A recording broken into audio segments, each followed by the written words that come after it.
अस्सलामुअलैकुम स्टूडेंट्स। आज हमारा केमिस्ट्री का लेक्चर नंबर 8 है और टॉपिक है आज का हाइड्राइड। नाम से जाहिर है हाइड्राइड मतलब हाइड्रोजन वाला कंपाउंड। हाइड्रोजन वाला कंपाउंड ऐसा कंपाउंड जिसमें हाइड्रोजन मौजूद हो।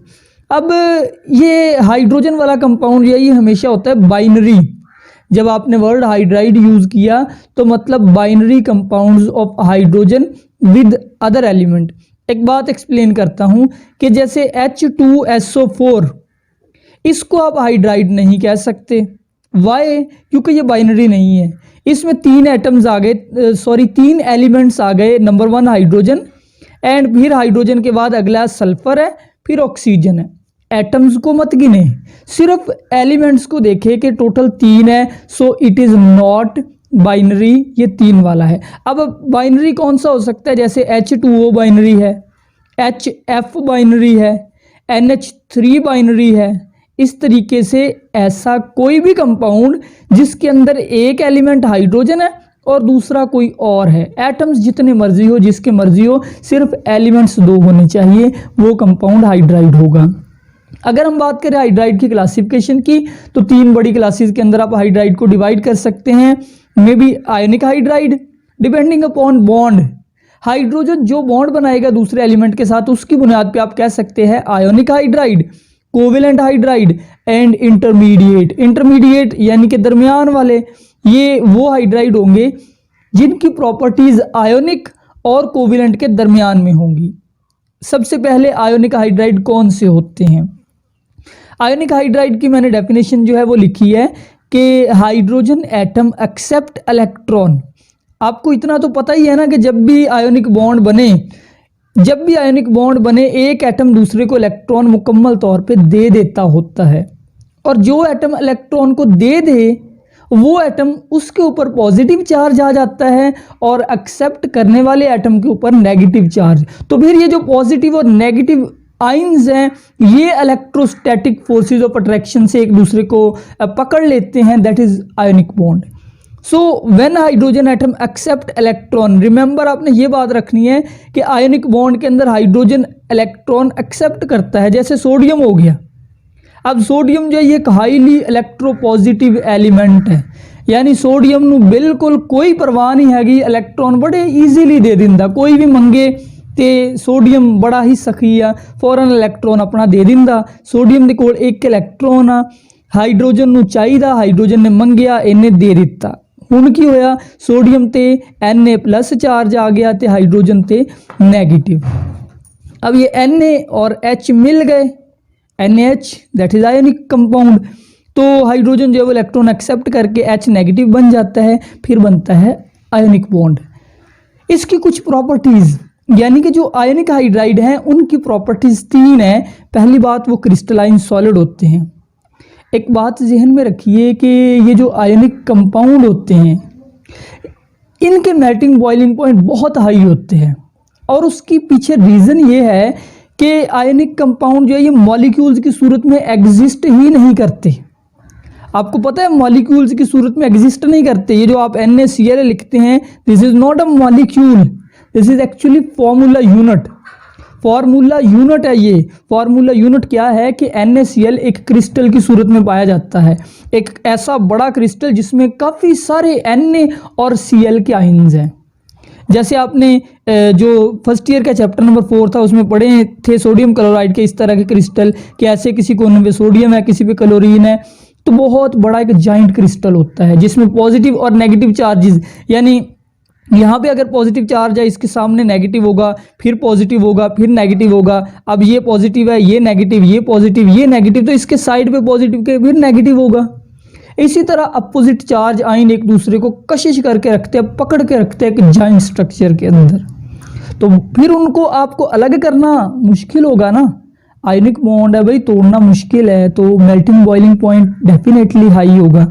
इसी वजह से हम जो आयोनिक कंपाउंड होता है, क्योंकि वो मॉलिक्यूल्स की सूरत में इंडिविजुअल मॉलिक्यूल होता ही नहीं है, तो उसके हम फार्मूले को फार्मूला यूनिट कहते हैं, मॉलिक्यूलर फार्मूला नहीं कहते। तो क्रिस्टलाइन सॉलिड होते हैं ये आयोनिक कंपाउंड। फिर इनके मेल्टिंग बॉइलिंग पॉइंट हाई है, डेफिनेटली जब अट्रैक्शन बहुत मजबूत है भाई, उनको अलग करना मुश्किल होगा। You need to spend energy. फिर ये कंडक्ट करते हैं इलेक्ट्रिसिटी इन मोल्टन स्टेट। अब देखिए मोल्टन स्टेट में क्यों कंडक्ट करते हैं। मिसाल के तौर पे आपने जो NaH है, ये क्या हो गया, ये NH एक आयनिक कंपाउंड हो गया, एक आयनिक हाइड्राइड हो गया, इसको पानी में हल कर दिया तो पानी इसके Na को तोड़ देगा, H को तोड़ देगा, पानी इसके Na को अलग कर देगा, सोडियम का प्लस साइन और हाइड्रोजन का नेगेटिव आइन दोनों अलग अलग होंगे। हमें इलेक्ट्रिसिटी कंडक्ट करने के लिए क्या चाहिए, हमें तो आइंस चाहिए, हमें तो चार्जेस चाहिए। जिस भी चीज़ के अंदर इलेक्ट्रॉन या चार्जेस अवेलेबल हो वो बिजली को कंडक्ट करेगी, जिस चीज़ में आइंस या इलेक्ट्रॉन अवेलेबल ना हो वो नहीं करेगी। तो जब ये कंबाइंड फॉर्म के अंदर है, जब ये सॉलिड फॉर्म के अंदर है, तब बिजली कंडक्ट नहीं करेंगे। जैसे नमक बिजली कंडक्ट नहीं करता जब वो एक टेले की सूरत में है, क्यों, तब आइंस अपनी जगह पे है, वो नहीं निकल रहे वहाँ से। लेकिन जब आप उसको पानी में हल कर दें या उसको पिघला दें, आइंस अलग अलग हो गए, पिघली हुई हालत में आइंस अलग, तो वो तो फिर भगा भगा के बिजली कंडक्ट करेंगे। इनकी लोकेशन पीरियोडिक टेबल में ये आयनिक हाइड्राइड कौन बनाते हैं। इसके लिए आप ये समझे कि ये हो गया हाइड्रोजन, और हाइड्रोजन जो है एक ऐसा एटम है जिसकी इलेक्ट्रोनेगेटिविटी 2.1 के करीब है। आप कह लें कि थोड़ी सी ना बहुत ज़्यादा है ना बहुत कम है, दरमियान के अंदर है, क्योंकि ज़्यादा से ज़्यादा जो इलेक्ट्रोनेगेटिविटी है वो 4 है और कम से कम जो है वो 0.1 भी है। ये अब 2.1 है, this is actually intermediate value. अब ये बाकी एलिमेंट देखें जो ग्रुप 1A के एलिमेंट है, इनकी इलेक्ट्रोनेगेटिविटी बहुत कम है। Lithium, sodium, potassium, rubidium, caesium की दे आर इतनी कम है इनकी इलेक्ट्रोनेगेटिविटी कि हम इनको इलेक्ट्रोपॉजिटिव कह देते हैं कि ये भाई इलेक्ट्रोपॉजिटिव है, ये बनाते ही पॉजिटिव आइन है, ये देते ही नहीं किसी को, ये किसी से लेते ही नहीं है इलेक्ट्रॉन, हमेशा इलेक्ट्रॉन देते ही हैं। और इसी तरह जो ग्रुप 2A के एलिमेंट है, इलेक्ट्रोनेगेटिविटी की वैल्यू वैसे भी ऊपर से नीचे कम होती जाती है, क्योंकि एटम बड़ा होता जाता है ना, तो इलेक्ट्रॉन को खींचने की सलाहियत में कमी आ जाती है। तो ग्रुप 2A के जो एलिमेंट है, इनके आप लोअर मेंबर्स को देखें, यानी ये बेरिलियम और मैग्नीशियम को निकाल दें, ये थोड़े इस साइड पे आ जाते हैं, तो इनका साइज जो है वो थोड़ा छोटा हो जाता है, यानी लिथियम के मुकाबले में बेरिलियम का साइज छोटा है और इसमें पॉजिटिव आइंस हालांकि ज़्यादा है, तो ये नहीं बनाते आयनिक बॉन्ड, ठीक है, ये इलेक्ट्रॉन अपना नहीं देते जल्दी, ये दे देते हैं। अब ये जो ग्रुप 1A के ये एलिमेंट सारे ही हाइड्रोजन के अलावा, और ग्रुप 2A के जो लोअर एलिमेंट है, ये कौन सा हाइड्राइड बनाते हैं, ये बनाते हैं भाई आयोनिक हाइड्राइड, यानी आप बना के देखें तो ये जो एलिमेंट है ग्रुप 1A के सारे एलिमेंट और 2A के बॉटम वाले एलिमेंट, ते में एक आयोनिक हाइड्राइड। और एक बात और कि अब आपने हाइड्राइड का फॉर्मूला लिखना है। देखिए हाइड्रोजन के वैलेंस शेल में भी 1 इलेक्ट्रॉन है और इन सब के वैलेंस शेल में भी 1 इलेक्ट्रॉन है, आपको पता ही है इतना। तो अब इनके वैलेंस शेल में 1 इलेक्ट्रॉन है, स्टेबल होने के लिए क्या करना पड़ेगा, उसको रिमूव करना पड़ेगा। तो ये सारे एलिमेंट इलेक्ट्रॉन को रिमूव कर देंगे। मैंने बताया ये इलेक्ट्रोपॉजिटिव है, हाइड्रोजन इलेक्ट्रॉन को एक्सेप्ट कर लेगा, यानी ऑक्सीडेशन स्टेट इन सब की होगी +1, हाइड्रोजन की -1। तो हाइड्राइड बनाए LiH, NaH, KH, RbH, SCH। ये सिंपल से आप हाइड्राइड, मैंने बताया था कि जब भी आप आयनिक कंपाउंड का फॉर्मूला लिखते हैं, पॉजिटिव आयन को पहले लिखते हैं, नेगेटिव को बाद में। तो ये लिथियम पे पॉजिटिव है, हाइड्रोजन पे नेगेटिव, ये पॉजिटिव नेगेटिव, और इनकी जो ऑक्सीडेशन स्टेट है वो एक दूसरे से उलट कर देते हैं। अब ये 2A के एलिमेंट, अब इनके वैलेंस शेल में 2 इलेक्ट्रॉन है, जाहिर बात है ये 2 के 2 इलेक्ट्रॉन रिमूव कर देंगे, तो इन पे चार्ज कौन सा आएगा बच्चों, 2+। बात गौर से समझे कि 2+ चार्ज इन सब पे आएगा। अब हाइड्रोजन के ऊपर कौन सा चार्ज आएगा, पहले तो आप इनके साथ लिख रहे CaH, SRH, BH। अब देखिए इनकी ऑक्सीडेशन स्टेट जैसे कैल्शियम की 2 है, उस 2 को हाइड्रोजन के नीचे लिख दें, फार्मूला बन गया CH2। फिर इसी तरह SRH2BaH2। तो ये कंप्लीट हो गया ionic hydride. Intermediate hydride, intermediate यानी दरमियान वाले। तो आप देखें कि ionic character decreases from left to right in periodic table. जैसे जैसे आप पीरियोडिक टेबल के लेफ्ट टू राइट मूव करते जाएं, आयनिक कैरेक्टर कम होता जाता है, यानी पीरियोडिक टेबल के जो आपके पास लेफ्ट साइड के एलिमेंट है वो आयनिक हाइड्राइड बना रहे हैं, जो तकरीबन दरमियान में है वो इंटरमीडिएट बनाएंगे, आखिर वाले जितने भी हैं वो कोवेलेंट हाइड्राइड बनाएंगे। अपर मेंबर्स ऑफ ग्रुप 2A, इसलिए जो ग्रुप 2A के थोड़े से टॉप वाले एलिमेंट है, जैसे मैंने बताया कौन से अभी हम पढ़ के हैं, Be और Mg, बेरिलियम और magnesium, form intermediate hydride. Their properties are between ionic and covalent. अब देखते हैं, ये मैंने कुछ फिर से लिखे हैं ग्रुप 1 में और 2A के एलिमेंट। तो कौन से एलिमेंट बनाएंगे इंटरमीडिएट हाइड्राइड, ये वाले ग्रुप 2A के टॉप के एलिमेंट, और एक ये भी, ये एलिमेंट जो है जिनको मैंने बॉक्स के अंदर कर दिया है, ग्रुप 3A का आखिरी एलिमेंट और ग्रुप 2A के अपर एलिमेंट, ये इंटरमीडिएट हाइड्राइड बनाते हैं। उसकी रीज़न ये है कि एक तो आपको पता है इलेक्ट्रोनेगेटिविटी की वैल्यू टॉप टू बॉटम कम होती जाती है, तो इनकी इलेक्ट्रोनेगेटिविटी थोड़ी एक्सेप्टेबल होती है, थोड़ी ज़्यादा होती है लिथियम सोडियम की निस्बत, तो ये इलेक्ट्रॉन जल्दी डोनेट नहीं करते, तो ये कोविलेंट हाइड्राइड ही बेसिकली बनाते हैं। दे हैव कोविलेंट नेचर, तो इनके इन हाइड्राइड की भी कोविलेंट नेचर होती है। पॉलीमेरिक स्ट्रक्चर होता है, यानी एक बड़ा स्ट्रक्चर बनाते हैं। Poly mean many more than one, and मैरिक का मतलब होता है पार्ट्स, यानी जैसे मैंने आपको पिछले लेक्चर में बताया था, boiling point and melting point less than ionic hydride but more than covalent hydride. अब कोविलेंट हाइड्राइड आखिरी किस्म जो है, हाइड्रोजन एटम कोविलेंटली बॉन्डेड, इसमें हाइड्रोजन एटम कोविलेंट बॉन्ड बनाता है। कोविलेंट बॉन्ड बनाने के लिए आपको पता है इलेक्ट्रॉन को शेयर करना पड़ता है। दो एटम्स जैसे हाइड्रोजन और क्लोरीन के दरमियान ही लगा ले, क्लोरीन के वैलेंस शेल में 7 इलेक्ट्रॉन है, हाइड्रोजन के 1 है। अब हाइड्रोजन भी अपना 1 इलेक्ट्रॉन शेयर करेगा, क्लोरीन भी सिर्फ 1 करेगा, बाकी 6 जो है वो अनशेयर्ड रहेंगे।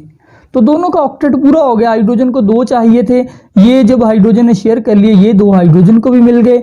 ये 2 जो है ये क्लोरीन के लिए भी शेयर हो गए, बाकी 6 अनशेयर्ड, 6 और 2 8, दोनों के पूरे हो गए। तो HCl मतलब ये दरमियान में कोविलेंट बॉन्ड बन गया।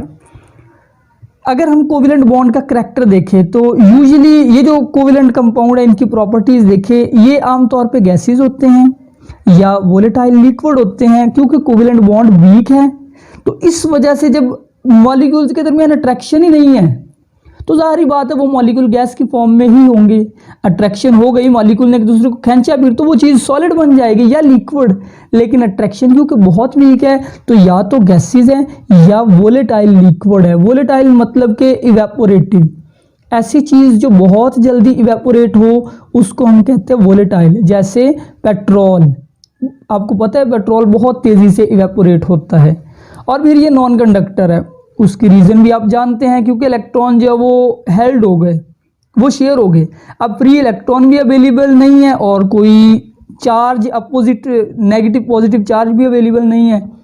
Dissolve in organic solvent and bond energy, important point, ये जो कोवेलेंट हाइड्राइड है इनकी bond energy depend upon size and electronegativity का डिफरेंस। 2 एटम, एक एटम कौन सा होगा, डेफिनेटली हाइड्रोजन जिसकी इलेक्ट्रोनेगेटिविटी फिक्स है 2.1। दूसरा एटम जो है जैसे फ्लोरीन है, फ्लोरीन की इलेक्ट्रोनेगेटिविटी 4 है। तो डिफरेंस बहुत ही ज़्यादा है दोनों के दरमियान, हाइड्रोजन और फ्लोरीन के दरमियान।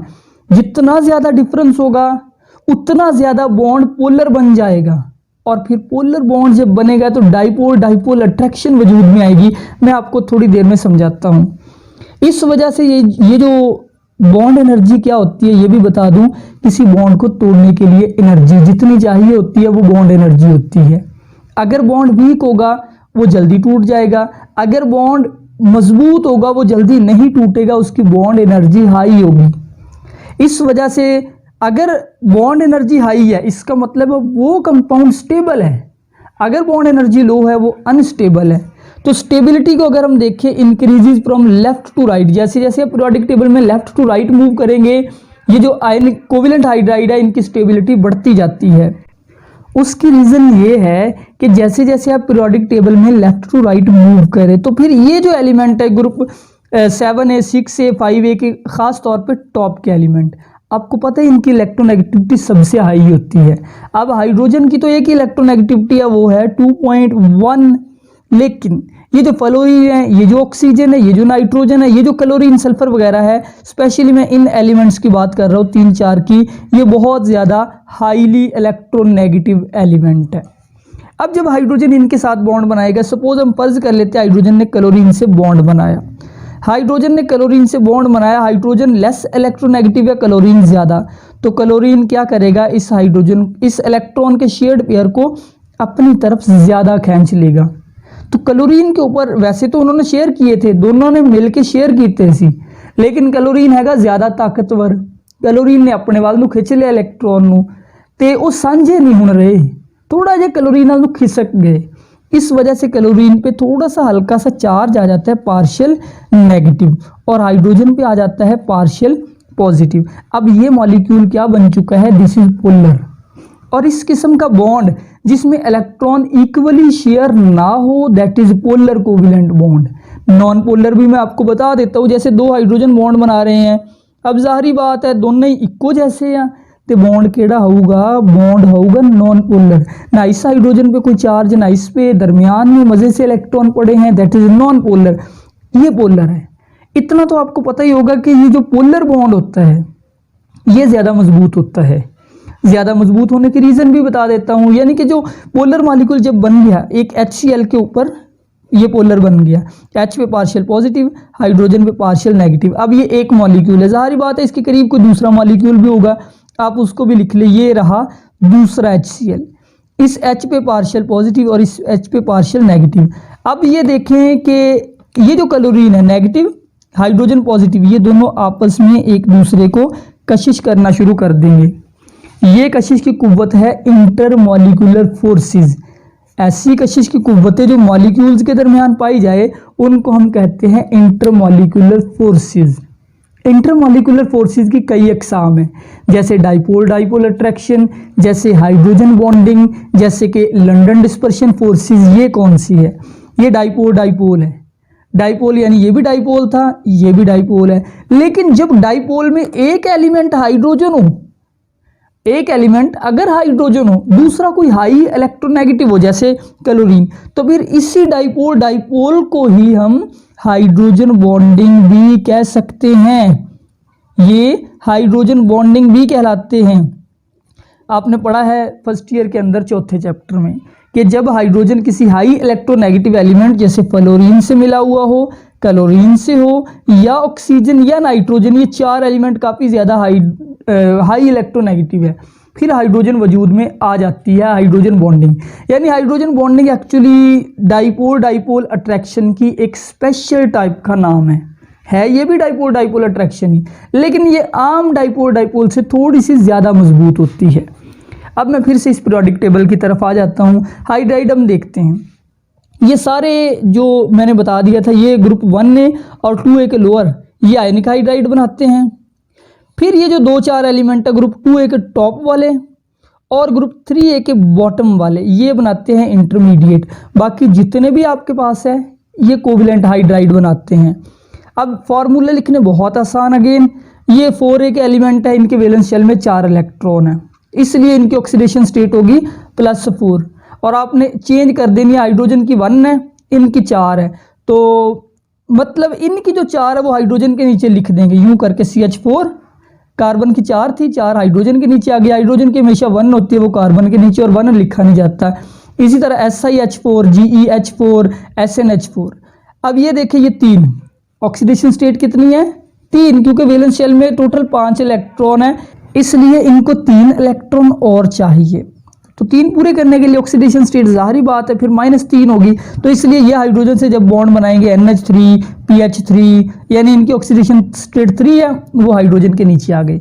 अब ये ग्रुप 6A के एलिमेंट, वैलेंस शेल में 6 इलेक्ट्रॉन है, वैकेंसी 2 की है, जगह 2 की है, 2 इलेक्ट्रॉन शेयर करने पड़ेंगे इनको, तो इनकी ऑक्सीडेशन स्टेट 2 हो गई, तो H2O लिखे। इसी तरह H2S और यहाँ पे H2SC और सो ऑन, यहाँ पे फिर HF, HCl, HBr, HI, ये हो गए सारे कोवेलेंट हाइड्राइड। प्रॉपर्टीज़ भी मैंने इनकी बता दी। ट्रेंड थोड़ा सा अब मैं बता दूं कि जो कोवेलेंट करैक्टर है वो लेफ़्ट टू राइट बढ़ता जाता है और बॉन्ड भी पोलर होते जाते हैं, इसलिए यूजुअली आप पीरियोडिक टेबल में लेफ़्ट टू राइट आए, बॉइलिंग पॉइंट इंक्रीज होगा। इसी तरह आप टॉप टू बॉटम जाएँ, इन कोवेलेंट हाइड्राइड का बॉइलिंग पॉइंट इंक्रीज होगा। उसकी वजह क्या है, उसके पीछे मेन रीजन जो है वो down to group boiling point बढ़ने की, वो होता है बच्चों पोलराइजेबिलिटी। क्या चीज़, पोलराइजेबिलिटी। अब पोलराइजेबिलिटी मैंने आपको पहले भी बताया था कि जितना बड़ा एटम होगा ना वो उतना ज़्यादा पोलराइज होगा, और जितना ज़्यादा पोलराइज होगा फिर इंटरमॉलिक्यूलर फोर्सेस भी ज़्यादा होंगी, यानी डाइपोल जो वो ज़्यादा मजबूत होगा।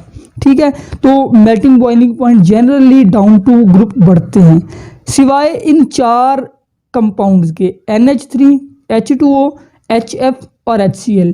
इनका मेल्टिंग बॉइलिंग पॉइंट थोड़ा सा एक्सेप्शनली हाई है, हालांकि ये ऊपर मौजूद है सबसे।